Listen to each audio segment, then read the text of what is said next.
нашата изложба беше да запознаем обществеността на Силистра с професионалните успехи.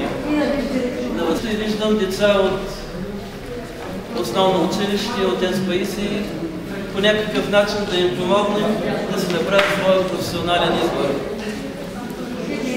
Професионална гимназия по строителство е едно от реномираните училища държавни в регион Силистра.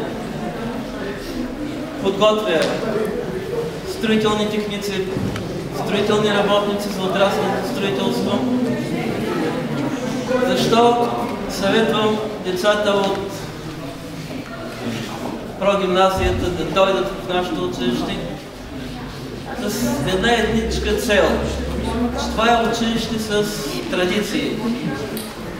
Така, например, съвсем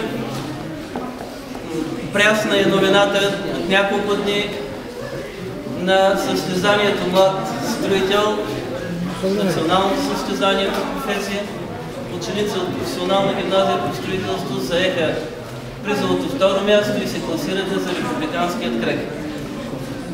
Също тук е място да благодаря на госпожа Любомирова за предоставената възможност да покажем тези интересни експонати. Без нейното съгласие това не можеше да се осъществи.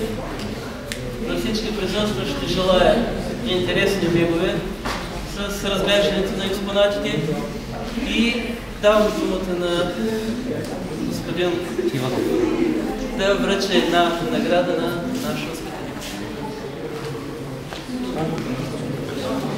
Здравейте, деца! Някои от вас са мои бивши ученици. Имам удоволствието да наградя вашата съученичка Светлана Василева с една престижна награда от един национален конкурс в Бургас.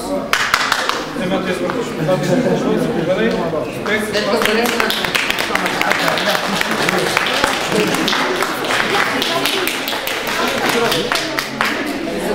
А сега, моля ви, изгледайте клипа, който сме подготвили, който ще ви запознае допълнително с професионалната гимназия.